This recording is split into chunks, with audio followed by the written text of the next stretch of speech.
Hello ladies and gentlemen, and welcome to a Cursed Entertainment presentation brought to you by Alienware, bringing you guys a game between radical online extremist Kaspersky Internet Securities and Team Dignitas. Going on into this second game here of this best of 3 series, the lower bracket to decide who will be advancing forward in the Cursed Invitational. Thank you guys so much for tuning in. I myself am Blaze, joined here with Merlini. How's it going, man? How's it going? And pretty exciting game last game. Although there weren't that many kills, I still thought it was anyone's game. It was very close all throughout, and even though they were very behind in that last-ditch effort, still pretty exciting to see. So in the way of bans, we see Team Dignitas with first pick and ban take out Nyx Assassin, and Radical Online Extremists take out Wisp. Yeah, so changing up the draft a little bit here, but still kind of seeing the same. Going back to the roots about like a month ago, this was all that was banned. It was literally take out the 3 supports, the Keeper of the Light, the Nyx Assassin, the IO, and then generally you would also take out the Bat Rider here. So maybe going back to that a little bit rather than, you know, silly things like Gyrocopters and Tinkers, but that does open up the field for plenty of different alternatives. So interesting stuff so far. Currently taking out supports means they'll be very, very important to pick up in the first and second pick because there are going to be, comparatively speaking, far more limited options. Yep, and another support taken out. Team Dignitas will take out the Keeper of the Light. Keeper of the Light, I really don't understand why teams relegate him to the second ban phase or second pick phase. I think that hero is just so absurdly strong, especially now that Nyx isn't popular. Like, his Illuminate is just, I mean, it did get nerfed a little bit in terms of width of the Illuminate AoE as well as the mana cost, but that hero is just so absurdly strong. Opens up a lot of lineups, I mean, including the ever so dreaded Phantom Lancer, but I mean, he just makes all your heroes more powerful, and he just almost single-handedly wins most triple lanes. So yeah, taking out here, it makes the lifestealer pick very, very feasible because you don't have to be as concerned about a Bane counter pick. I mean, it still could come on through, but Bane Keeper of Light is much more threatening than Bane anything else. So right now they're just going to pick up the carry for themselves, Gyrocopter, to compete. As we kind of saw last game, he was doing pretty well for the most part, and of course the Bane to synergize with that in the setup. The Nightmare into Rocket Barrage still going to put out a lot of pressure, and then Bane in the mid game to late game will be able to lock down lifestealer. Yep, so this is almost exactly the same pick phase that we saw Radical Online Extremists do last game, although they had first pick last game, not second pick, but their picks last game were Gyro, Bane, and Clockwork, so I'm curious to see whether they will use that same core 3 to try and deal with the Lifestealer from last game.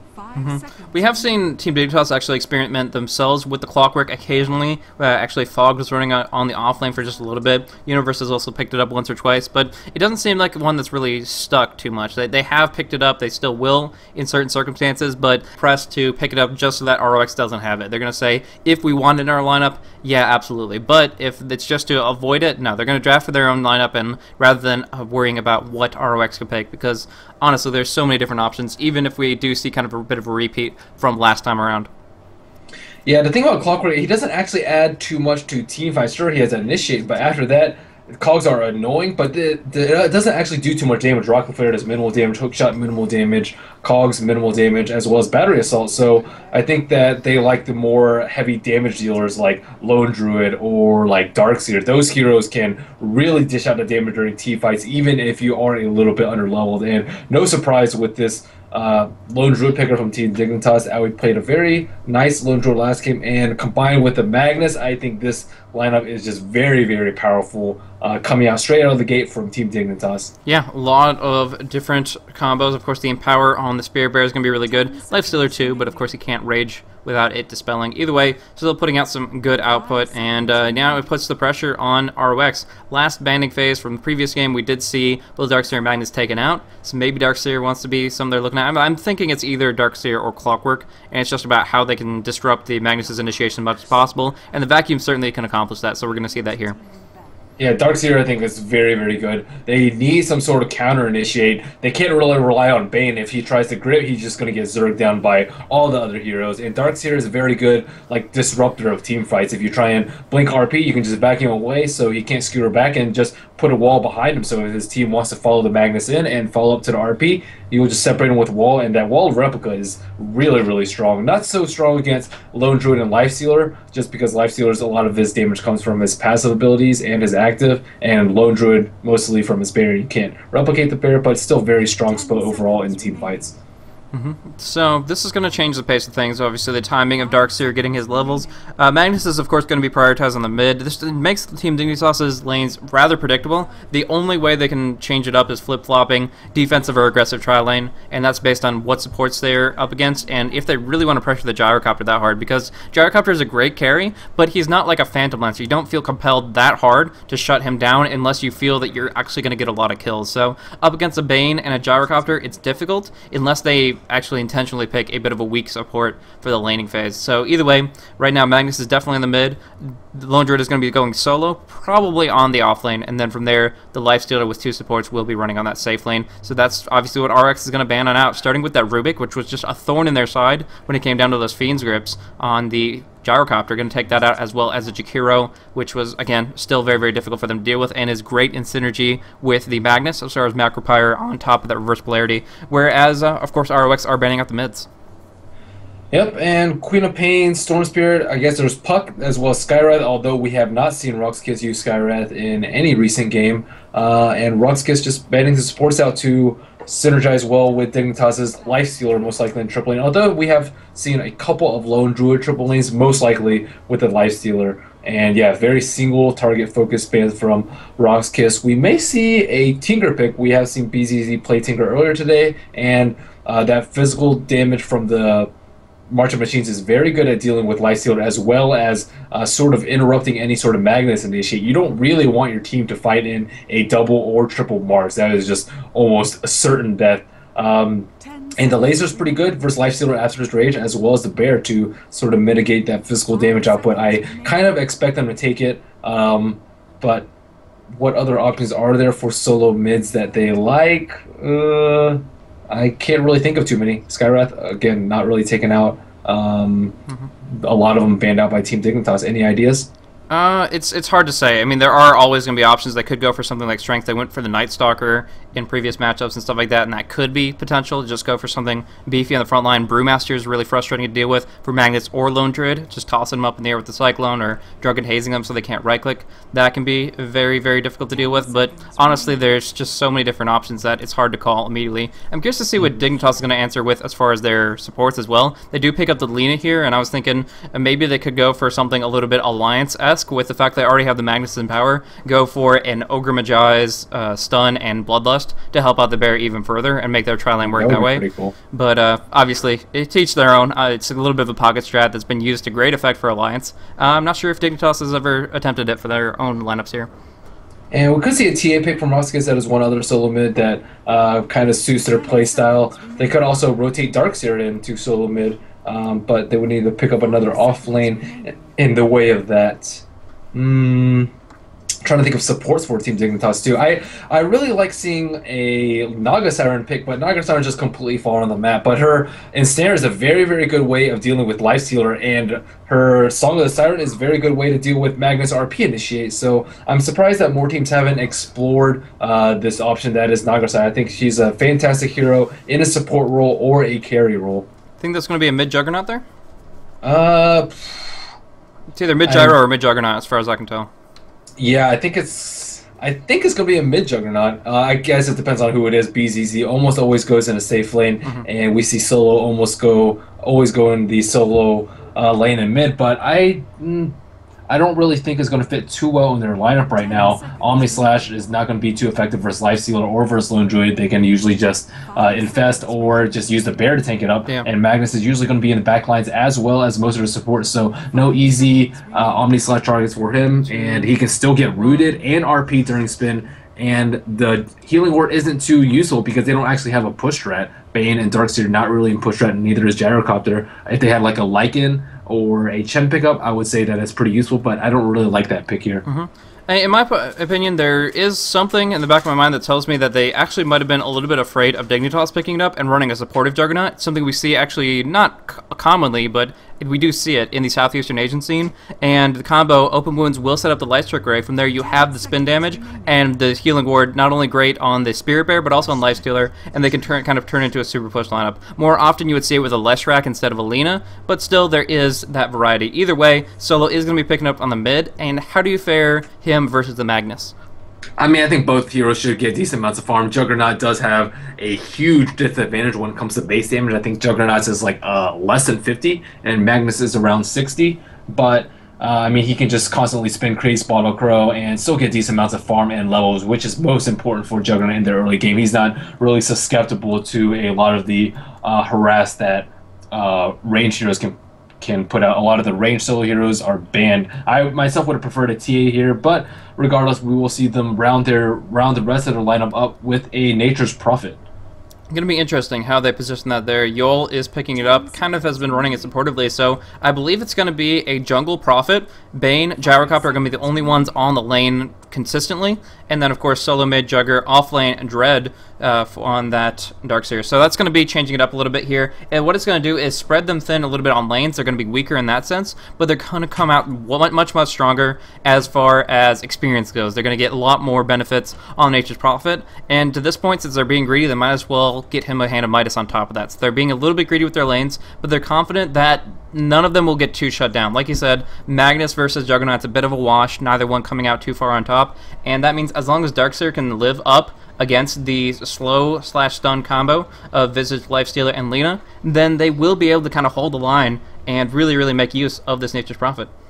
Yeah, but I think it's going to be very hard for them to find any sort of farm that's safe lane. Bane and Gyrocopter will not be able to set up versus a very aggressive triple lane. I fully expect Dignitas to take advantage of their somewhat weak lanes, go aggressive triple lane, and just put out as much pressure as possible on BZZ. We have seen what happens when BZZ gets off to a good start. He either goes phase drums and just proceeds to crush and do a lot of damage mid game, or just go more farm oriented and just go HOD, stack Ancients, and just get a lot of farm that way so he can do a lot of damage in the late game. So it looks like I'll introduce Team Dignitas. We see Sahil O'Neal, also known as Way Too Sexy, on the Visage, Fog Dota on the support Lina, LeBron James, also known as Universe, on the Lifestealer yet again, Aoi also on the Lone Druid yet again, and Snaking on the solo Magnus middle. So we do see Dread, at least for the moment, he is up top, though he should be making his way down bottom for the solo lane on that Darkseer there. We do have supporting up Vonskor on the Bane, going to be supporting up Gyrocopter on that safe lane. BZZ is perfect. Maybe a little bit of swap going on, but either way, we do see solo here, intended for the mid lane with his current item build, and actually sending out an Iron Shell on top of the Nature's Prophet treants to screw up anything that's being attempted with that of Dignitas. Maybe any smoke initiations, they want to disrupt that, so they're just doing a little bit of weird harassment with those guys. But anyways, yeah, the big thing here is going to be solo on that mid lane, rushing up a bottle early. But Vonskor moving down, do you think he's just warding? Or do you think he's actually going to make a long-term transition with BZZ down bottom? I think it's good for them to dodge it. They're just going to get dominated in this triple lane on triple lane action. Or, I mean, as much as you want to call it triple lane with Fury on jungling. But I think they're just going to suffer heavy casualties, no farm on Gyro, and just not really get any use out of it. And I think it's much better choice for them to sacrifice it and get a little bit of early farm and force Dignitas to react to their rotation. And Lone Druid will be able to survive, so I think that Dignitas could honestly just not really rotate and just let Aoi try and suffer. I don't think he'll die too much, though, especially with only two heroes down there. No, I agree with you in half, and I think that's true for Dignitas as well. They're rotating one, they're keeping the other. So we're going to go for kind of a 2-1-2 strat, and the reason I think it's important that they rotate at least a little bit is to usage of those pulls. Getting Lina some solo experience will really help their team fight. So they're going to go and try to do a little bit with the neutrals. Right now, though, just going for the lane creeps, trying to pull them back. Fortunately, the bear doesn't keep their attention, and they go back to kind of duel it out off the lane here, which is very difficult for Dignitas to receive any experience from. Yep, and looks like Sahil O'Neal will just try and leech experience up top. That's the one thing I don't like about the only single rotation. Oh, I'm gonna see some action on bottom, but looks like no one is in any imminent danger. But yeah, with the only single rotation, Nyx really, I think, needs a lot of levels in farm, and Sahil O'Neal, he can't really zone out a Darkseer, especially in the safe lane. So, I mean, he will like attempt to, but what really can he do as a level 1 Visage, especially with Grave Chill? He'll just surge out from any danger. They have no stuns until Visage is level 6, and he's just kind of soaking up XP. Whereas if he has shifted to bottom lane, I think they can actually put a lot of pressure out and kill even before the threat of the root from the bear on level 5. And right now, Fog is just kind of sitting in lane trying to protect them from any sort of aggression, but like they can't really defend the pool either, especially with this ward from Vanskor coming out.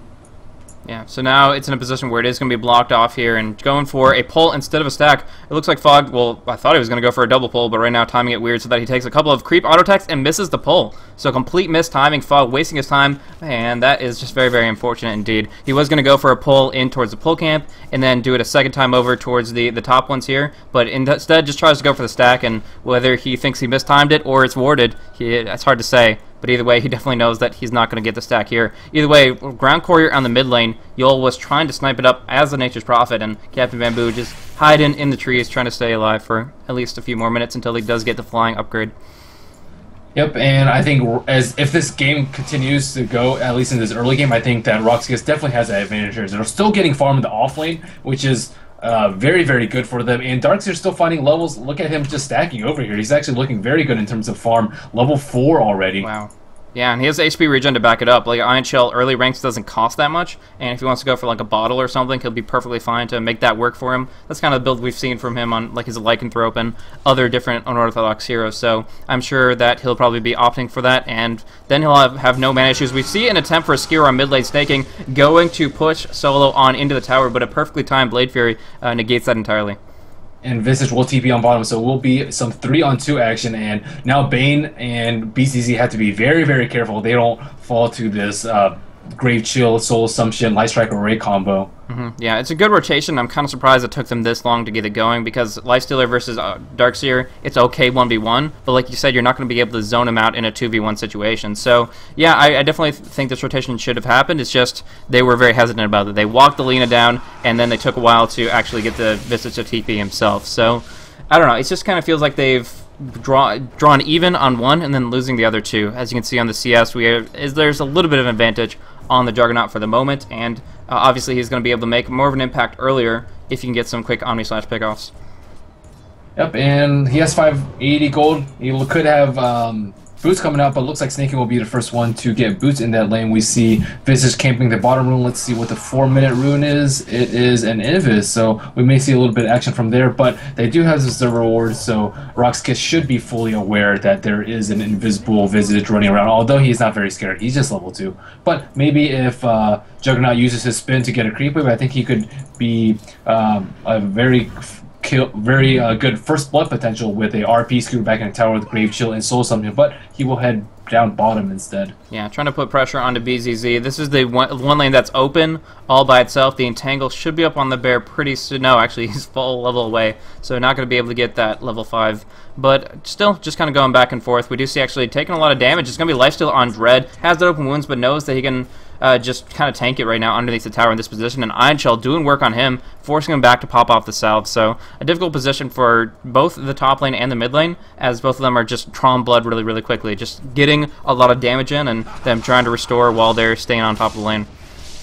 Wow, I thought that LeBron James was going to go on him. Level 2 Surge actually cost 30 mana, so he was very vulnerable for a moment. With 200 HP, he could have just died to open wounds and rage combo, but I don't think that Universe knew that he has level 2 Surge, and level 1 Surge only costs 20 mana instead.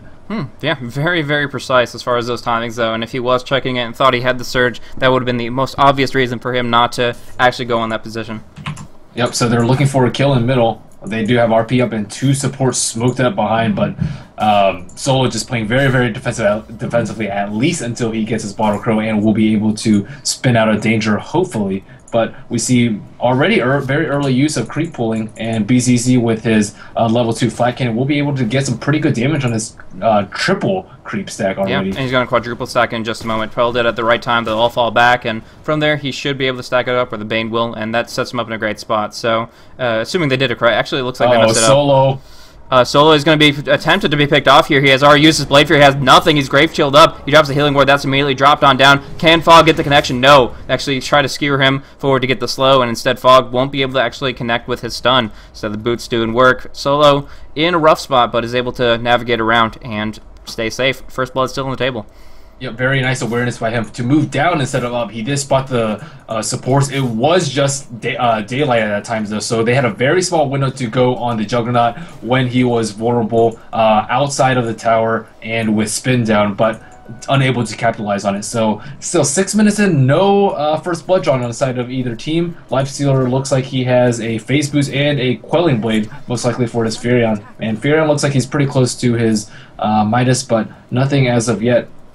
Just close the pace and 1,100 gold in the bank. Yeah, so on 400 gold, he'll be picking that up, and that's what I'm talking about as far as getting that experience spread early, not only making it so they're farming up the jungle while they're hitting up all 3 lanes, but on top of that, the Midas giving 2.5 times the amount of experience for that like 90-second active. It's just really, really good for jumping up really quickly as far as Nature's Prophet, getting the farm early, getting a lot of extra cash, and then, of course, ranking up that ultimate so it could be that much more difficult to deal with in teamfight engagements.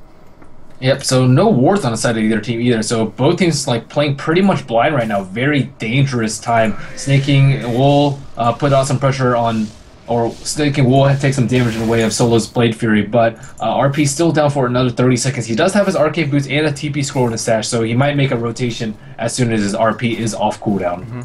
Putting some damage on the gyrocopter. They do have the Visage to back it up, so Von Score can't just run in and try to make something happen. But with this Wrath of Nature, he's going to have to pop his ultimate here and going to take some barrage hits. There's the Nightmare. The homing missile will lock down on the other target, and here comes Yol. So they should be able to bring down Aoi here. There's still some creeps hanging up the barrage, though the right clicks are not enough. So much armor from the battle cry, but there's an Omni Slash to finish off. Solo closing in on top of Way Too Sexy. Can get the spin off in just a moment, getting blocked by his own creeps. There's the spin to connect. Biz is perfect. Going in with the barrage. They should bring him down right here. Couple of right clicks to finish the job, and with his observer ward in place, they're happy to go for this tier 1. Up on top lane, we do see Dread diving past the tower, using his tranquil boost to try to survive. Lifesteal is so low. Who will get the kill here? I'm not entirely sure. So close, but the last right click goes the way of Way Too Sexy with less than 20 HP and feasting up back up to 22, but very, very close indeed. Now down on the bottom, tier 1 tower, forcing out the fortification. Healing ward is active, and that should be enough for them to actually bring this down in just a moment's time.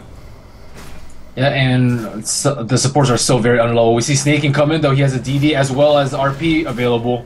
But not finding the opportunity, just chasing out after Solo, looking for the deny, gets stunned up instead. They might be able to put something out here, but here is Aoi, forcing them back, and they don't want to go up against this. The tower kill is not worth them losing 3 different heroes to try to commit, so they unfortunately push it over the edge, and Dignitas is able to respond and bring it down themselves. Yep, and there is the Midas complete on Yol, so he's looking pretty nicely in terms of farm, just pure uninterrupted farm for him. He has 1-0-1 after that kill on bottom. So nice first blood by RoX.KIS. They are leading 2-1 in terms of kills, in terms of XP, around 1,000 in favor of RoX.KIS, and after that first T1 tower, about 1,600 gold in favor of them. And it's going to expand even more after this creep stack is taken out by BZZ. Yeah, just cleaning this up here really, really quickly. The flat cannon is on rank 3, so there's plenty of shots to go on through and try to bring this down very, very quickly. And yeah, they already have a bit of an advantage. They're going to try to expand that a little wider and keep it stacking. That's the big thing here. Juggernaut going to get dropped, actually. That was a reverse polarity. They didn't even need the skewer. Literally just Shockwave and RP was sufficient to bring him down there, and that was just him a little bit too far forward. Yep, I think they definitely need a ward uphill if he wants to farm in that area. He was like pretty much farming almost up their hill. That is just a very, very dangerous spot as a solo mid and not exactly where you want to be. Looks like they will get some damage on this T1 tower in middle though, especially with the DD. About half the duration there is the glyph popped. And that makes it impossible to actually bring that down in any relative time, but they are still putting pressure out, and that's kind of their main thing here. They're getting back a little bit more control of the game as they're getting these solo kills and, yeah, putting that pressure out. One thing about the Magnus is he's not too afraid of the Omni Slash even by himself because he does have 6 base armor and he's a strength hero. So a lot of durability that he doesn't have to worry about certain things, but there are other factors, of course, the spin doing a lot of damage, and then, of course, any follow-up, especially once Bane hits 6. Right now, at about 80% of the way through level 4, still working his way towards that ultimate to Fiend's Grip on through. So still a relatively close game all around in terms of net worth. We see Magnus on top with 3,700, but we see 6 heroes with 3,000 or more net worth. And the supports, very clear who the supports are in this game. 3 of them with under 1,000 net worth. Now, what do you think about Biz's perfect positioning now? He's kind of farming where their tier 1 used to be, and it seems like it could be a little bit overextended. I mean, with the Orb of Venom phase boots on the bear, if he just connects with one right click, it could be very dangerous for him. Yeah, he does have a TP scroll, so if he gets rid of it, he can just TP out. Visage is not level 6 yet, and I do not think that they have the burst potential to take him down. And these supports are very, very under-leveled. We see Fogged is the only one who is level 6. We see 5 on the Bane Elemental, and Visage is only level 5 too. So They still need a little bit of ways until their ultimate. I hear a spin coming out of mid, but it looks like he is just getting a couple of creeps. Vera will join the fight a little bit. I think they want to put pressure on this T1 tower. The T1 tower is at full HP though, and RP is off cooldown. Snaking, or actually there is no glyph for them, but Snaking very close to his blink, only 600 away, and Solo sitting there with a sentry, sitting there with an invis, but right next to the sentry ward, he would just pop out of it.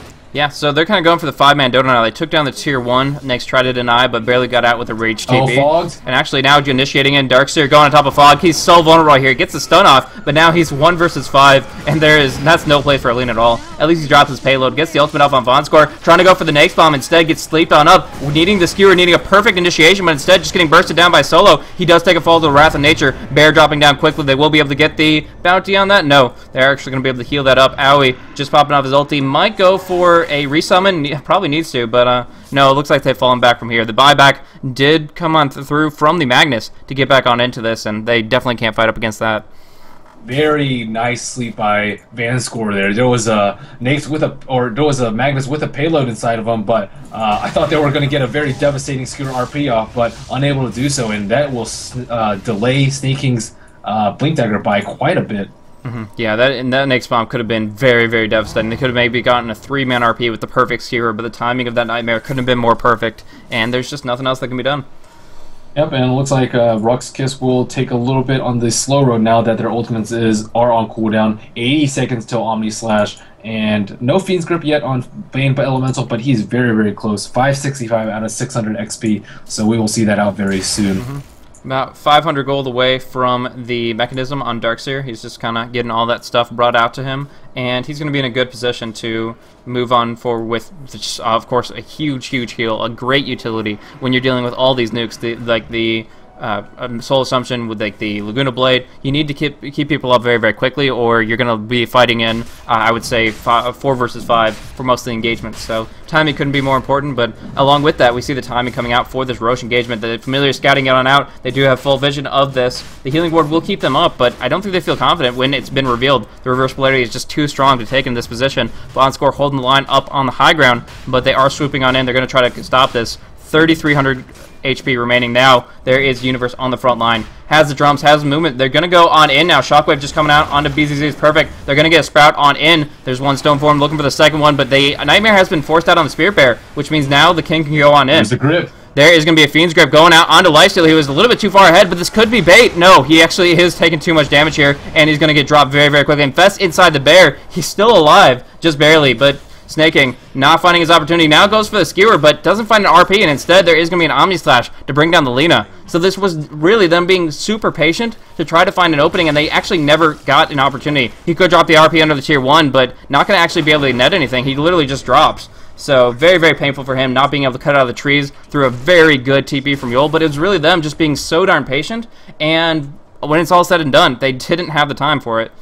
Yeah, RoX.KIS is just being extremely good about positioning. Like, they drew the Nakes back, and then Vanscore casting that Fiend's Grip from the fog while the Visaged Bats were busy trying to kill the healing ward really set them up for the fight, and Dignitas were forced to retreat because without any significant items up on the Lone Druid, no armlet up yet, and without Lifesteal there to do the damage, they really can't fight, and no Blink on Magnus, so he's still 800 gold away from that. I thought he was going to solo, or at least 2-man RP those guys in the middle, but no RP for that fight either. There'll be a free Roshan for RoX.KIS, so that tower will go denied, so that is the only thing not going in favor of RoX.KIS in these past few minutes. So 3,000 in favor of XP earned for RoX.KIS, and 5,000 gold. The gold grab keeps sinking in favor of the Dire right now. Yeah, it's very, very difficult for them in this position here, and it's not like they have the best late game comparatively speaking. I mean, the Lone Druid, the Lifestealer, we've seen it at work. It does a lot. When you consider the Wall of Replica and the Gyrocopter and all these other hard lockdowns and turnaround damage, it's just really, really going to be difficult for them to make a great engagement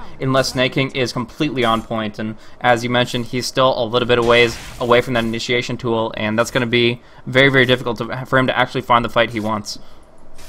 Yep, and I'd say that, I mean, Soul has been really good about his Omni Slashes too, just taking out really high priority targets and really just, you know, kicking that team fight off for RoX.KIS. If they can take out what, oh, he gets rooted in the middle. Yeah, so they're going to try to bring him down quickly. He cannot spin TP because of the potential for the entangles. They do get the open wounds, they do get that slow, the entangle, and they do finish it off. So that is going to be a pickoff on the Juggernaut. Pretty big deal because he was about to hit level 11, and yeah, the Omni Slashes have been devastating previously, but it's going to get worse for them if they let him just move on forward. Of course, he will hit that level pretty soon, but wouldn't want him to just come out with a big 6 jump slash out of the fog immediately. So going to have him farm up away, probably like a single easy camp before coming out to the battlefield once more.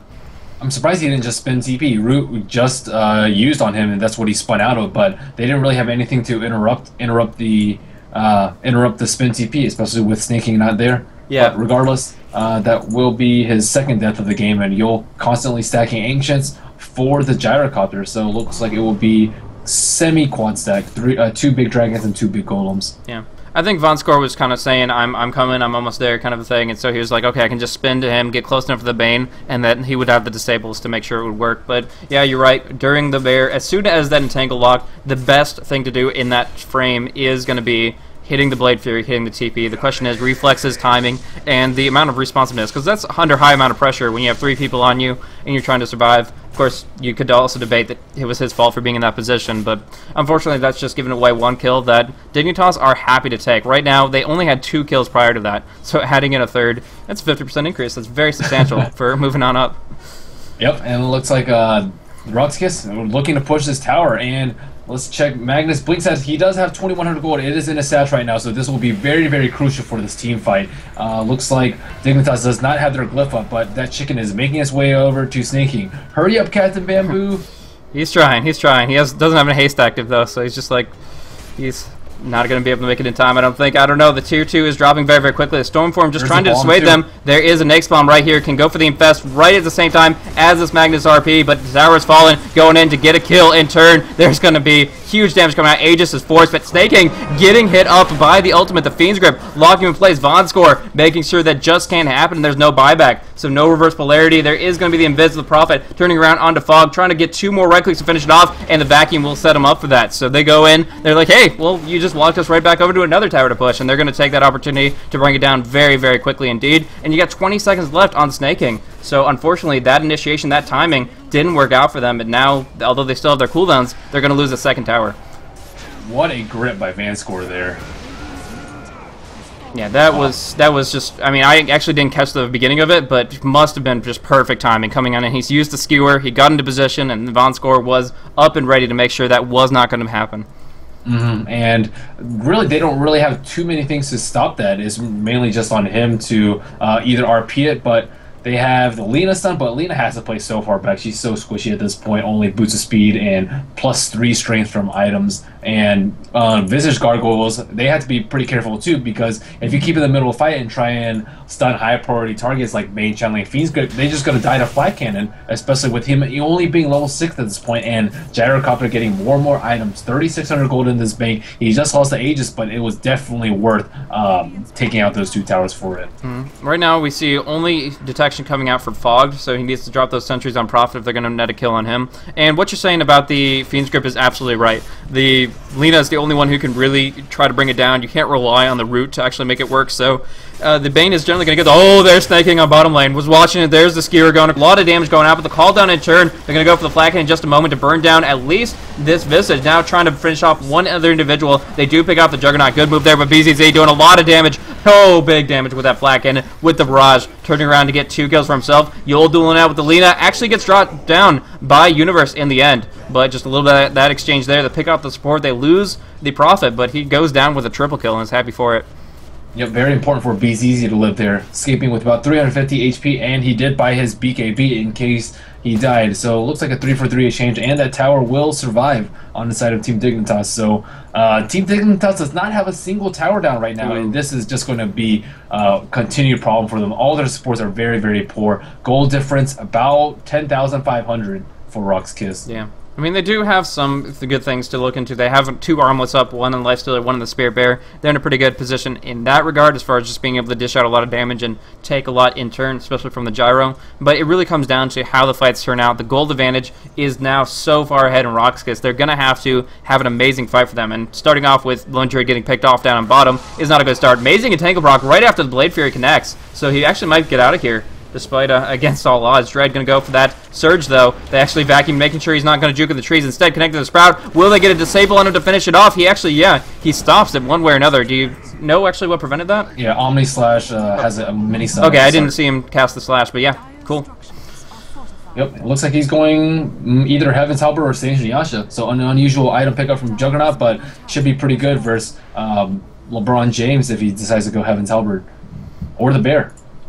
So now going on in. Haste Rune active on the Magnus. Might be able to use it here, but the Fiend's Grip comes out in life, so this is the time. Light Strike is beautiful. Snake King with the RP. It's huge damage coming out. The Empower active doing so much right click. Trying to burn down Juggernaut. He has no Omni. Has to go for the spin. And the phase. Dread surging on away. Will be able to survive. Solo getting open ones up. Pops the spin immediately. Fog still going on top of him. They can't actually finish it. Right clicks are there. They get the stun and the right clicks at the same time to finish him off. Perfect timing there. They do bring him down. That was so clutch. That RP Huge timing. RP. Really, I was trying to find an opportunity to talk about it, but it actually kept on happening. But the mindset Snake King has to have here is counter initiation rather than initiation. Lifestealer going in a little bit in over his head and then getting Fiend's Grip isn't the end of the world if Snake King can immediately blink behind the Bane, skewer him into the people that are right-clicking on the Lifestealer, and then get that giant RP. And that's just about what happened there with a little bit of amazing setup coming out from Fogged. Yeah, and Gyrocopter not able to pop his BKB, just too much damage going into that RP.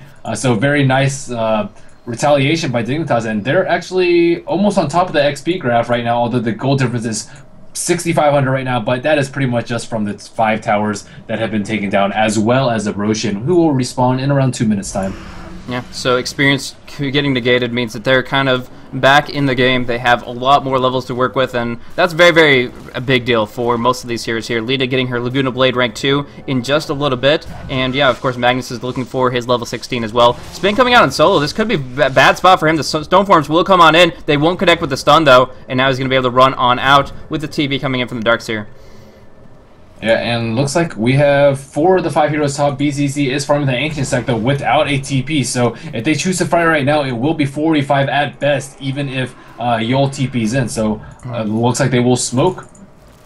Yeah, so they're going to try to make something happen here. I see 2 Sanjas on the map, one for the Juggernaut and one for the Lifestealer. Are these S&Ys or are these Halberds? I'm not sure, but it looks like Fiorun is taking out a T3. Dignitas will be forced to retreat, and they're looking for a kill. They do get Entangle Proc onto Solo. They do get the Fiend's Grip, however, onto Owie. Going for the big, big vacuum inside the wall. Replica, the RP comes out with the Laguna Blade. All the damage here, and they get the Entangle on BZZ to finish it off for a full 4-man swing. All in half a second here, and now Yol on the run with the Shadow Blade. They won't be able to clean him up, but they save the tier 3. They can deny it if they feel like it, but the big deal here is that they clean this fight up amazingly well. So strong initiation. That vacuum is just, oh my goodness.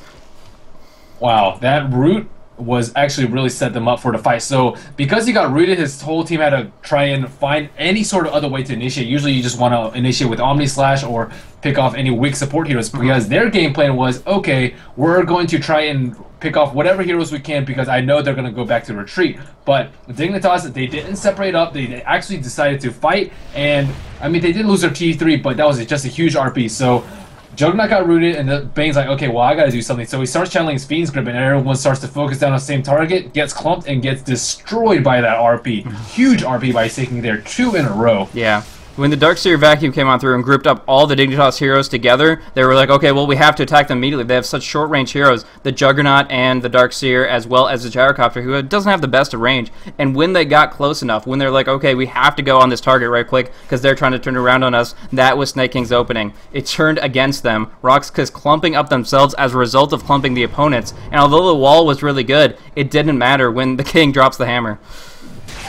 Indeed. And Roshan is up right now, and looking at the graphs right now, XP hugely in favor of Dignitas right now, around 5,000 for them. Gold around 4,000 in favor of RoX.KIS, but this will change very, very shortly as these towers start going down. Indeed, and now they're just going to keep it going. Right now, the Lone Druid, of course, doing so much damage, has his Maelstrom in full, doing some big right clicks with the Empower active, just battering down to this tower. And there's no response from RoX.KIS right now. They're doing some split push, they're doing some damage up on top, but other than that, Yol's just going to have to invis away and send the Treants to their death to try to actually bring down this on the top lane. In the meantime, we are seeing a little bit of a cheeky fight jumping into the pit. to try to actually make something happen here. They defend their tier 2 on bottom, they go for the Roshan, and as far as I can tell, it's not been detected in any way. Did Gyrocopter smoke on in, or did he walk under the ward? I think he just walked in. He was doing the Ancients right before, and just very smart play by RoX.KIS, drawing them away from the Roshan pit, drawing away from this T2, and just getting in this free Roshan. They have the damage to take it out sufficiently fast, and Magnus is way far away. He tries to use his Blink, he picks up a Ghost Scepter so he doesn't die to Omni Slash or to Flat Cannon, and yeah, free Roshan for RoX.KIS, so they're still breathing in some life after losing these 2 team fights very, very heavily. But still anyone's game at this point. This exposed T3 could continually pose an issue for Dignitas. Yeah, it definitely is. I mean, the Prophet continually put that pressure out. He just did it as a bit of a nuisance while that big fight was going, and kind of makes it just a little bit bittersweet. Snaking almost going for the reverse polarity, but thinking better of it, considering the movement speed of the Shadow Blade. But yeah, no, while that was going on, yes, it was a very great victory on that top lane, but losing the tier 3, it makes it just so darn frustrating to play against. It's not as bad as the lone Druid necessarily, but the global aspect of the Prophet means it's going to be an ever-present threat. While Yul actually goes, it's not even like a split push build other than the Shadow Blade. It's actually more like a quick pick-off build now that they have the Orchid, trying to disrupt the Magnus when he initiates, and then as a perk, since you have the Shadow Blade, when you want to, you can go by yourself and still feel rather confident in moving on through. By the way, that Sange was picked up on Universe, turned into a Sange and Yasha, whereas Juggernaut's still hanging on to his. Yeah, and if Snaking actually pops his Ghost Scepter before he goes to initiate, I don't know if they have the magic damage to try and kill him through that. They rely so much on Flat Cannon and from Omni Slash to be able to burst down Magnus that I think this Ghost Scepter is actually a pretty good pickup by him. And they have Brain Set, but Brain Set does pure damage, not really increased by Ghost Scepter, and they have Call Down, but Call Down just takes so long to actually hit those 2 missiles that I think that he'll still be able to get RP off. But anyways, he does have a smoke for additional positioning, so as long as Snaking continues to hit these big RPs, I think that Dignitas will go on to win this game. But this T3 tower is down on bottom. They do have the Roshan advantage, so RoX.KIS could try and pressure these T3s at any time, and Furion is the perfect hero for that, applying pressure to all lanes, sort of trying to contain Dignitas, limit their farm, and just them always have to be fearful of this Rax going down the middle is a big upper hand for RoX.KIS. What if Darkseer finishes up his Shiva's Guard? Do you think that's going to be relevant to how their teamfight breaks down?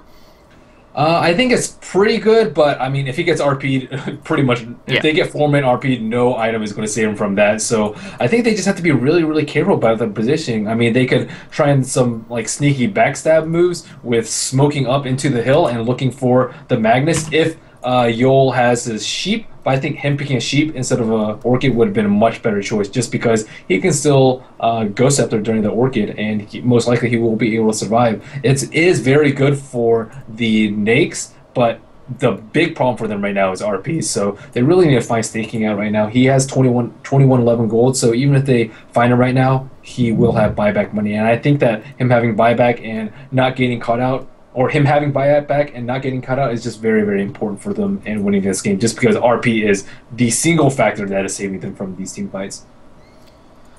So, this is a difficult position for RoX.KIS to be in, but we have seen them use their positioning to an advantage. That the fight around the Roche earlier in the game just showed how strong they can be in being patient, waiting things out, coming in from the flanking sides, and not committing more than 2 people to a single position. So if they can keep that mentality up, and just stay on top of that, then there isn't that much that the Snaking can do specifically, but the big threat is if he can branch out, if he can move forward, and is uninhibited in his initiation. So it's really going to be about positioning more so than ever now that Snaking has kind of shown what he's worth with those big RPs. But I do think that ROX, especially with the flat cannon damage from Gyro, and the fact that he still has a 9-second BKB, they do have a lot of potential to still take a fight away, but they have to dodge out the Magnus, and that's a problem when you can't pick a Rubik and against the Magnus, or you choose not to.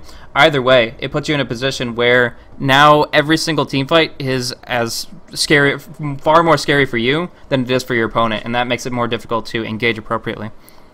Yep, and let's see what Adam Owie has. We actually haven't talked about him all game. He's just mostly just been following up the RPs with some nice cleave damage from the bear. But looks like he has Armlet and Maelstrom as well as 1,000 gold. Looking at the net worth graph, we see the Furion and the Lifesteal very close to each other, both around 12,000, and Gyrocopter shortly behind with 10,400. I'm actually surprised he's not more farmed, considering he's gotten both Aegises and he's taken out a lot of Ancient stacks. So a little surprising on that end. And we see Lone Droid shortly behind with 9,600, and looks like RoX.KIS is ready.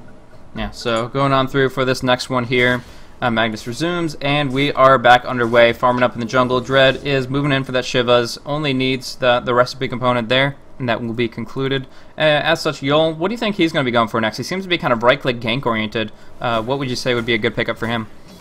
I mean, I myself would like the Sheep, but I think Orchid and Sheep is a little bit overkill just because Juggernaut does not really have that much right-click damage, especially going with the Sage. So, looks like Gyrocopter is going for Helmet Dom. So if they're going for late game, I guess it's okay if he does pick up a Sheep just so he can kill Magnus. Killing Magnus is like super important. It doesn't matter how much damage you have, what items you have, as long as you pick up Magnus, and that should be their single most like largest goal right now. And whether it be splitting out so he doesn't get big RPs, or sheeping and orchiding him so that he doesn't ever get it off, that's just really instrumental in them winning this team fights. And so, I think what you're saying is that like they should just go all Dagons, right? You just wait for the Ghost Scepter. I mean, that would be awesome too. I wouldn't mind a Dagon myself, but I don't. Again, I don't think they have the magic damage to take him down. But Dagons are awesome. We have seen some people go Dagons in order to counter Ghost Scepters. There you go. New meta. Totally Rapier. Exactly what they need to do, and if they don't do it, that's why they lost. So there we go. But no, we see some smoke action, trying to put some pressure out on top lane here. They do have like all this threat with the familiars have been roaming about, getting a little bit of vision. Nake's bomb inside, going in. They get the dust off. They get the skewer slow, and the surge comes out though, and it's enough to get him on out of there. Solo jumping in with an Omni-Slash Ghost immediately, so it's only going to go on lifesteal a little bit here. And now they've just wasted out an ultimate without committing anything more than Infest. Entangle proc comes out on BZZ, has to BKB out of it on the run. Now there's the RP, snaking, connecting, going in with huge damage. Doesn't have the skewer, but there's the right clicks, falling on through Laguna Blade, finishes it off on the Darkseer here, and they're going to be able to bring down Von Score as well. Fiend's Grip means nothing in this situation. They clean it up, and this might be the game right here. I mean, just so much damage, so much control. They are losing the tier 2 on bot to the Prophet, but just so much from staking. Amazing, amazing RP timing, and now BZZ is going to fall, losing the Aegis here, and they're happy to camp him up in their base right here. Honestly, Universe has so much right-click potential, but going to fall back just to at least conservatively take the tier 2 and defend their base, most importantly, because there is pressure from the Prophet. Tier 3 going to take some hits, and there was definitely some on the mid lane as well. Yeah, and now the Juggernaut pick is like really just biting them. Oh wow, LeBron James going on BZZ, no BKB. Okay, so we do, yeah, a lot of damage coming in to bring down him. He's going to have to buy back here, and now we're going to see him dropping down onto Solo. There is going to be a Nightmare coming down to the Bear. Yol in a terrible spot, finds himself in the worst position now, and he does get right-click down. LeBron James with a double kill. Universe is just all over the place here, sitting at 709. Another buyback for us. Gyrocopter first, now this Nature's Prophet, and they just can't really compete. Honestly, they're getting picked off by the Spirit Bear, the Entangles, over and over and over again, and whenever that's not the case and they bunch up, it's going to be the Magnus to just completely steal the deal. So now... Yeah, I mean, yeah, this is where Juggernaut pick comes back to bite them in the ass. Like, look at the impact that Snaking is making in teamfights as opposed to Solo. Yeah, sure, Solo gets his ultimate off, but they have Ghost Scepter, they have Spirit Bear to tank, they have just so many things, and, like, Healing Ward doesn't do that much. They have so much burst damage that just comes out during RP. Like, people are dead in a matter of seconds. So, Healing Ward is really nice for drawn-out fights or for pushing, but they haven't really had either, and like, what is Blade Fury going to do versus a Bear? You can still get rooted during it, and what is it going to do versus Rage? And like, it's just not really working out for them right now. I think they could have utilized a better pick in the middle lane. It looks like a solo RP on Yol. Yeah, finding out Yol here, really, really bad spot for him. Able to detect it up as a result of, was it just... Oh, they must have done it while he was... They didn't have any detection there. Did they commit a dust or something? Yeah, I think there was a dust on Snaking. Okay. I'm not positive on that though, but I'm pretty sure that's what happened. Makes and it looks like Roshan is up in about 5 minutes, but Dignitas is in a very, very good position to take out this T2 and probably push out this T3 in the middle, although I don't know if they want to commit that far with RP on cooldown. Yeah. Snaking has 3,700 gold, pretty close to Refresher, I'd say. Yeah, they're going to take the tier 2 most definitely. The question is whether or not they want to extend even further, because there is the Shivas and the Wall of Replica Vacuum on Darkseer. When you go into this juncture point, you can be vacuumed in so hardcore, and actually could see this really being bad for them. But right now, the Bear just doing so much, and Lifestealer being so tanky, they're happy to go on in. Just keep everybody out is the main thing. As long as they all don't get vacuum walled, then they're going to be perfectly fine. And we do see down at the bottom, Gyrocopter doing some damage to bot. They're going to TP back to defend it after claiming the mid rack. So now Gyrocopter falling back, just a long walk home, whereas everybody else on Dignitas perfectly fine to take huge advantage. And now they're in a good position to just control the entire map. Yeah, I mean, I thought they were going to take that fight. That RoX.KIS was they did not have RP up, and although it was 45, it's just Furon. Furon just has Orchid, which is mainly just used to try and burst down Snaking during the Orchid. But it looks like he actually going for a Desolator build. It could be a BKB, but most likely a Desolator.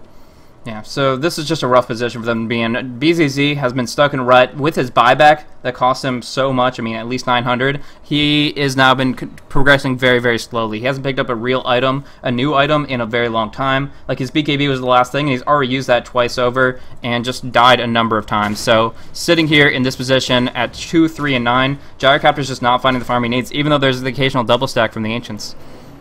Yeah, and the only person without a death this game is Universe, surprisingly. And although they do have an Orchid for him and a lot of physical damage in the way of Flat Cannon and Omni Slash, he's still managing to survive a lot. So just SNY pickup, giving him a little bit of extra tankiness that he needs just to survive all these fights. He will have his Abyssal pretty soon, but I suspect that he's actually going to save for buyback just because his next Roche will contain the cheese. Yeah, this is going to be a really big deal. Timing of it, 3 minutes from now, could really seal the deal on the game. Right now, the mid is the only one that has taken some racks damage. Oh, right on top. Yule almost goes for the right click on top of Universe here, but they're biding their time, waiting for the full initiation. They can Orchid out. Sprout Orchid on top of Magnus. He can go for the Ghost Scepter, but it's still delaying the time period. They can't actually fight this. Instead, the spin comes out. They get the dust on everybody. Damage coming on through, and they are going to be able to pick off 2 kills here. They infest inside. Looks like a Treant, and now the Lone Druid coming out in, but I don't think they should fight this. Like, they don't really have anything they can do in this situation. Wow, and actually Force of Nature working against him right now. You would have almost certainly been dead to that solo Omni Slash there, but looks like they are actually forced to retreat. They blew almost all their ultimates aside from Nature's Wrath during that fight, and Snaking just being very patient with his buyback, save it for a more important time, such as this third Roshan. Okay, so do you think it was just because the Fiend's group was on cooldown that they didn't feel comfortable to fight both Universe and Aoi? Yeah, I mean, I don't think they could have won that fight. They blew everything. They blew Wall, they blew Call Down, they blew Omni Slash and Grip, and they just really didn't have enough damage. Maybe if they had taken out the Lifestealer, but again, that Nature's Call trait really saving Universe out of that pickle. Yeah, exactly. Being able to sprout or infest that was pretty much his lifesaver there, and clinging to that life raft as best he can. That's going to keep him up and kicking. And now we do see a Yule's pick up on Lena, so she's going to be able to survive through some cool initiations. Specifically, I think she wants to avoid that Omni Slash as much as possible. If it comes on, she'll just make herself immune and not have to worry about it. But we do see an Abyssal coming out for the Lifestealer. Hard lockdown. No matter if the Gyro is BKB, the Juggernaut is spinning, they'll still be able to get the job done. Yep, and they ping out on Aoi, but it looks like he will escape in time. And again, Juggernaut just really lacking items right now. Phase Boost drums, which he's had forever, but only Heaven's Halberd at 1400 gold, 35 minutes in. That's not where you want to be as a Juggernaut. Let's see what the items have. Snaking is smoked. A little looking for a pick right before Roshan. This is like a very important time and prime time for pickoffs. So, coming on out, another Assault Cross is going to be on the field for Aoi, so he's going to set up his bear to just do so much damage and, of course, take so much in turn, and just stacking up armor on it. It's going to help out his entire team, really, because Lena is rather squishy now with only 6, and, well, I guess I can't say the same for Visage. That Gravekeeper's pretty strong when he's only taken a few hits before to take off the charges. So we see Snaking with a Nakes Ball inside of him. Again, they're looking for a pick right before Roshan. Really crucial time. Again, if Dignitas gets this next Aegis and Cheese is almost certainly GG from there on out, especially with one melee Rex already down in the mid lane. And with Syllabear, they can just swiftly take this base out if they win just one team fight without buybacks on the side of RoX.KIS. Looks like he will be getting a big item pretty soon, Gyrocopter, 2,600 gold with Demon Edge. Looks like a lot of players are just going all out, spending all their gold and just not worrying about buybacks, Snaking being one of the exceptions. Nakes only has 700 gold after buying his Abyssal, and if Gyrocopter chooses to buy his Monkey King bar, he won't have buyback either. Yeah, very difficult position to be in, but you know, you just have to kind of deal with the cards that they've been dealt and try to go all in for this engagement, because as you mentioned, this fight could very well be the last. We do see Lucian's M-clicking on the Roche to kind of tank it up for a little bit, but they're actually not going to follow through with any damage. At best, they're trying to bait the opposition to go on in. Dignitas gonna scout it out with the familiars. They actually blink it on in full. They tried to go. They thought that they were in there, but just gonna go in for the Roche itself. So good movement one way or another.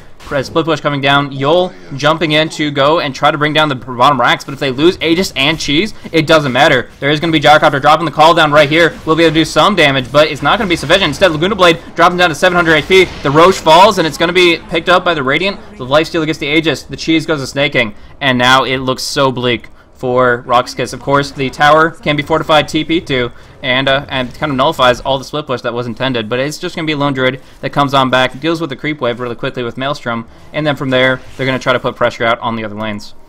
Yep, and if Dignitas actually makes the same mistake that RoX.KIS did last game, which is overcommit to a team fight and allow somebody to backdoor their base, then they could be in a very compromising position. But Dignitas does tend to play very, very safely, very rarely being caught without TPs, and I think they're in a pretty good position to win this. I mean, they can't really focus on Magnus. They barely bursted him down before the Ghost Scepter wore off and before he casted RP, but now with his Cheese and a buyback in his arsenal, it's going to be very difficult to stop a big RP coming down from the King. Yeah, absolutely. That's his position right here. He has everything that he needs, and he's still hanging in a buyback, as you mentioned. He could actually be looking towards a refresher very shortly. That doesn't cost all that much, and so, totaling it up, you're looking at 5,300, and he has 4,800 of that. If he wants to buy out and look for that double RP, the Cheese should give him enough survivability to deal with all that, because the only hard lockdown, again, is that Bane, which they've been finding tools to deal with. The Yules from long range, the ability to just kind of get the bear in on the front lines, those kinds of things have the possibility to bash it up and lock him down. So I really think that Snaking might feel confident enough about his position to go straight for the full refresher as soon as he can afford it. Yeah, but there's no real need for that risk, though. Like, Dignitas has this game, well under control, taking out Roshan, already had that racks down. They don't need to take unnecessary risk, because in the off chance that Snaking does get picked off without buyback, RoX.KIS can just sweep all their Rex, especially with this exposed Rex in mid and this T3 only at 400 HP on bottom. It's just an unnecessary risk for them, and I expect them to... Oh, he does have a refresher, though. Yep. I speak too soon.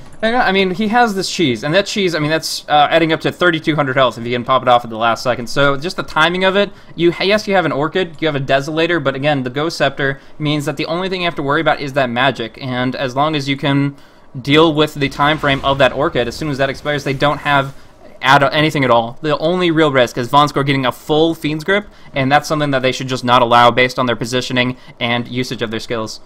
Yeah, I really wish that Yol would have picked up a Sheeper instead of the Orchid. This Ghost Scepter just doing a lot of work. Is he going to Abyssal him in the thing? Oh, he didn't have vision, actually, so that's not going to work.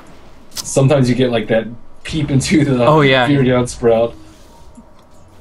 Looks like Lifesteal will have BOTs, though, so he'll be able to push out this bottom lane. Oh, looks like Darkster's in big trouble. Yeah, this is actually a pretty rough spot. Laguna Blade comes on out. He will be able to Mechanism up. The Spear Bear not going on top of him, though. There's so much damage coming out on Fog himself. Gotta pop, get the Mechanism sent up towards him. There's gonna be Fiend's Grip going on out, as well as Omni Slash. Too much damage, and the bear is gonna get dropped down. Has buyback available, and has the bear resummon, but doesn't want to have to use it unless he's pressured to do so. Yeah, what I was thinking, I fully expected him to come and just drop the bomb that is RP, but just nowhere to be found. So slight setback for Dignitas there. Lone Druid does have the ability to buy back, but again, choosing to play it safe for a few more minutes. They have a 2-minute window until the Aegis expires and a 1-minute timer on when Lone Druid revives, so I don't know if they have enough time to fully take advantage of this Aegis and push to T3 in middle. Oh, Divine Rapier. Holy crap, how did I miss it? They have picked up a Divine Rapier on the Gyrocopter. Ooh, exciting. I don't even see that in the chat log, so it might have been a little while ago, but it certainly hasn't been used all just yet. Yeah, it was actually before the Aegis, or I guess, or I don't actually know what happened, but regardless, Divine Rapier is up on Gyrocopter, but no Aegis for him for at least 6 minutes. So RoX.KIS just going for the gold at this point. Absolutely, they have to. In this position, they are in kind of desperation mode. So the big deal here is the interaction between BZZ and that of the Magnus. The King wants to jump in, just drop down 2 reverse polarities. It will be enough to bring down Gyro prior to BKB, after BKB. Won't matter if they have the right focus, but if they are able to prevent the Magnus from connecting on Gyrocopter, the damage output is going to be insane. He's actually going to be able to do 500 per shot, full AoE, and that could be sufficient for them to bring everybody down, especially with the Nature Prophet Desolator adding in on the target they want to focus, and then, of course, the right-clicks just going across to all the very squishy supports. I feel bad for those poor Visage birds. They're just going to die in one hit. Dude, like, as far as armor goes, I don't really know the stats on them. It looks like they will die in one hit, honestly. Yeah, that's sad.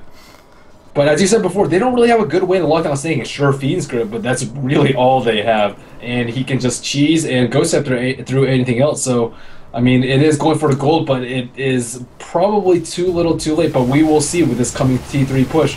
Yep, all comes down to this. Aoi jumping into his true form. He actually has a cheese on him as well, so Snake King is going to be the one without that kind of HP regen. Just going to stay in the back line, allowing Aoi to regenerate as necessary. They have a gem as well, so Shadowblade won't be a big deal here. Dread looking for a vacuum and a wall, but doesn't want to go too far past the steps. So right now, Snake King looking for his opening, keeping the empowers up. They're going to try to initiate him. Abyssal comes out in solo, though, and now they're going to be the vacuum. No RP just yet. Skewers on in. He's going to get the RP, but not on. The Gyrocopter doing so much damage here. Kills the two supports, kills the Lifestealer. He's going to come back up with the Aegis. There's one RP, but he's going to have to go on the run here and just going to be able to fall back. We are going to see Universe take a fall. He's just going to take too much right-click damage from everybody else. And whether or not they knew about the Divine Rapier prior to this, they must certainly do now, as RoX gets turned around with so much damage, killing off 3 people and ending the life of the Nyx after the Aegis pops on off. I must say that was a very nice pincer movement from RoX.KIS. They fully expected him to be up here and just defending behind the tower, but the sneak around with the Gyrocopter, he was able to just get right up in the middle with the BKB, and with RP the only thing that was stopping him. I think they did a really good job of preventing Gyro from getting RP'd, and it looks like their Rax is in imminent danger. Nyx is still down for 50 seconds, although he does have a buyback. Yeah, he's the only one, though. He's the only one Dignitas have the buyback. The support's low level enough that it won't be a factor, but Nyx is going to come back on into this. And it looks like they just wanted to press the buyback. They literally walk away with only that, and that's going to be unfortunate for RoX.KIS, as that was their element of the surprise, possibly their only opportunity to get such a good combo of kills. But we'll have to see as the next fight plays out. It's always possible when Rapier's on the board, and we'll see. Of course, I don't think Snake is going to be bursted down too hard by BZZ based on that Ghost Scepter and the usage of that he's generally going to have. But yeah, it really comes down to the timing and, again, the initiation. Previously, this time around, it was BZZ in the perfect position to make sure he could do all the damage, taking none of the disable. And we'll have to see if he can do it again. Yeah, and looks like RoX.KIS is actually right back in this game with that Rapier pickup. 2.5 minutes until Roshan. If they get the Aegis on him and they blow double RP, I think it's just really bad news for Dignitas. So this game is actually very close. Goal difference back in favor of RoX.KIS, 4,000 for them. And XP, not really relevant at this point. Yeah, honestly, as far as levels go, the supports are going to be low, these core heroes are going to be high. We do see some 23s and 22s. The one thing is the Bane is as low as can be. He doesn't even have great strength gain in the first place, only 2.1. So with only having a magic wand, he's literally sitting at 1,000 HP. Like, I almost feel like he's fragile enough to die to Maelstrom procs. No, I'm kidding, but still, it's just really low, and he's going to be having a struggle trying to actually stay up in this next one here. So looks like they will try and push again, and Snake King does not have buyback. So if he dies, this could very well be the end for Dignitas. But again, he will hug this top tree line on top, and I think that RoX.KIS will be able to scout him out again. They did a pretty good job of trying to control him, not able to get that big double RP off. Yeah, this is very dangerous for both teams. They have to time it perfectly. Yol putting out some pressure on the bot. He has Abyssal too, or sorry, well, fail. Assault Karas too, so he's going to be able to do a lot of damage to the tower. But speaking of, there's that Bear doing so much to the Rax. Now forcing in Dread, trying to get the vacuum off the Magnus, can't connect, and instead they're going to go on top of Dread. Pops off the Shivas. There's the BKBs. Abyssal on BZZ, getting the RP. Skewer RP will connect, but no, he doesn't get it. He gets Orchided. The silence comes out there. At least he Ghost Scepter. He's still alive. Has to get the RP though. Finally locks it down, but dies to his own illusion. And they only get 1 RP. They entangle up on BZZ, but the right clicks are there. The lifesteal is there, and he will turn it around. He will bring them all down, and he does survive. They persist. You will be able to TP down in 17 seconds. Going in for Universe. Gets the Sprout, gets the Orchid, gets the kill, and that is a lifestealer that cannot buy back. 85 seconds down in the grave, and that's Same with Magnus. Big pick there.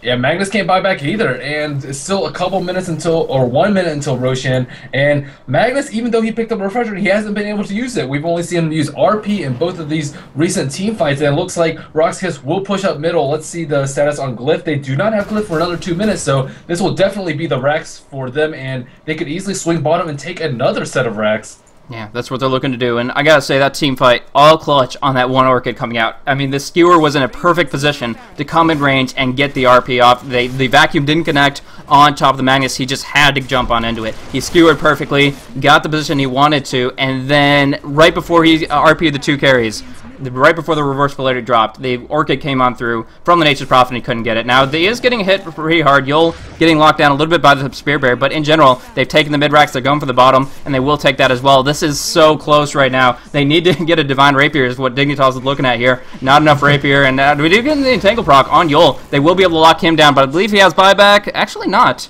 surprisingly, but the Nature's Prophet doesn't have cash for it. Buying out that Assault Cross and Necro 3, just a little bit too greedy, and now he himself is going to be kind of sitting in timeout for a little bit here. The remaining racks, though, only on the top lane, and it's getting really, really hard for Dignitas to be able to pull this one out.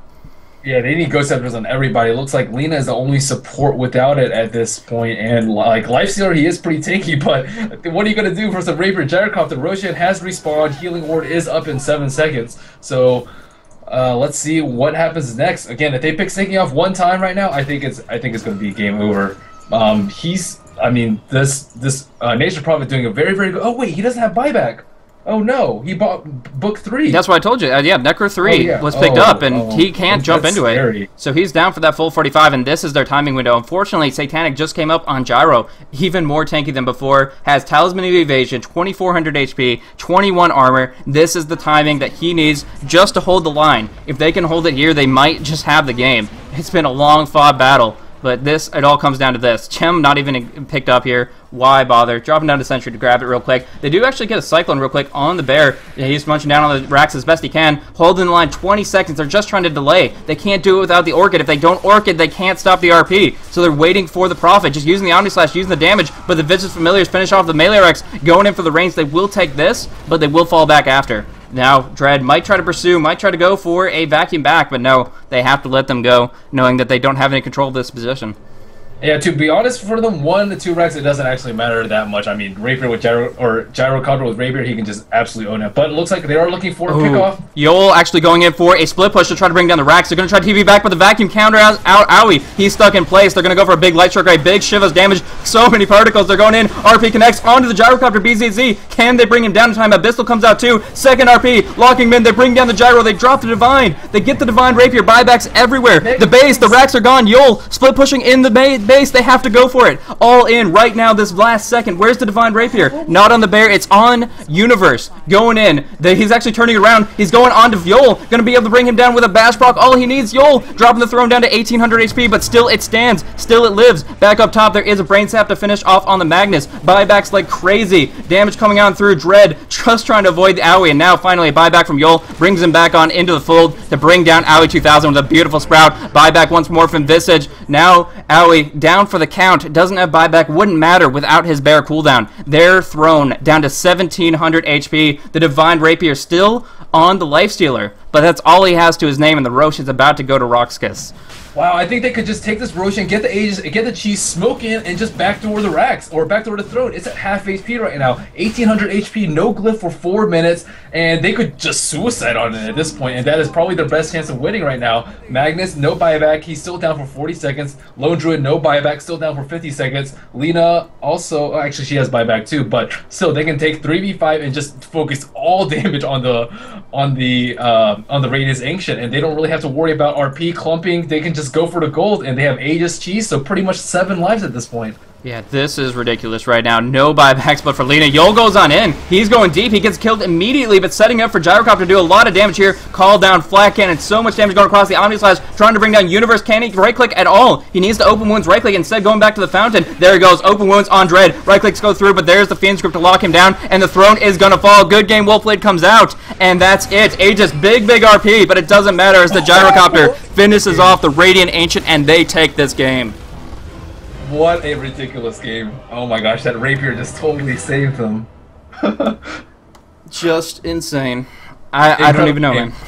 25 kills for Dignitas, 28 for RoX.KIS. The final game time is 51 minutes, so this series is now tied at 1-1, and we will go into a Game 3. Yeah, I can't even imagine. If we've just been ramping up from here, imagine the jump from Game 1 to Game 2. I can't even fathom what they have in store for us for Game 3. That is just insane, what they brought here. The huge amount of damage, the amazing compositions, and these cute little interactions. The RP was great, and Snaking got so many great initiations. But when Gyrocopter got the Divine, it put so much pressure on him to bring him down, and that gave Yol the opportunity to go for some backdoor action. So back and forth, back and forth. Surprisingly, not as many buyback. Like, there were a lot of buybacks in that one fight, but they didn't save for buyback as much as I would expect it, and that might have cost a little bit. But in the end, it's down to the fact that just so much damage came on through from that Divine Rapier. Did work in 2 fights, brought them back into an opportunity to swing it back, and that's exactly what they did. RoX.KIS just completely wiping out this game at the very last second. Awesome, awesome game. One of the best I've casted, and pleasure to be able to cast it up with you, Merlini. Yep, and I am Merlini. You can follow me at Twitter, Twitch, Facebook, YouTube, all the same /Merlini Dota, and we'll be on for Game 3 pretty shortly. And Blaze, you want to give any shout-outs? Yeah, I mean, of course, shout-out to Curse Gaming and Alienware for providing this awesome tournament where these awesome teams can provide us awesome games because, man, this was just too epic. But, yeah, for myself, if you guys want to check me out, Blaze, I'm over at twitter.com/BlazeCasting and also on Twitch and YouTube, so same extensions there. Thank you guys so much for tuning on in. Going on into Game 3 in just a minute.